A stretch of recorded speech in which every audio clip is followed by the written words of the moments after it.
નમસ્કાર, હું છું આપની સાથે કિશન તિવારી. આપ જોઈ રહ્યા છો ઇન્ડિયા ન્યૂઝ ગુજરાતનો ખાસ કાર્યક્રમ આપણો ગુજરાત સમાચારોની શરૂઆત કરીએ આપણે મહત્વપૂર્ણ સમાચારથી. સૌથી પહેલા વાત કરીએ આપણે રાજકોટની.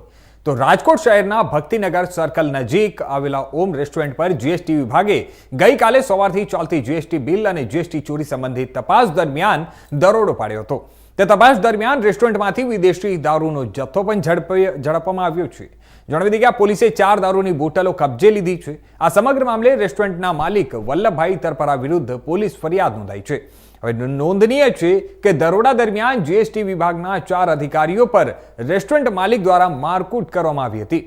આ મારપીટનો ભોગ બનેલા અધિકારીઓમાં જયપ્રકાશ સિંહ, રામચંદ્રસિંહ, અશોક કુમાર, બજરંગલાલ, રાવસિંહ, દલબીરસિંહ અને લલિત મુકેશ ચંદેલનો સમાવેશ થાય છે.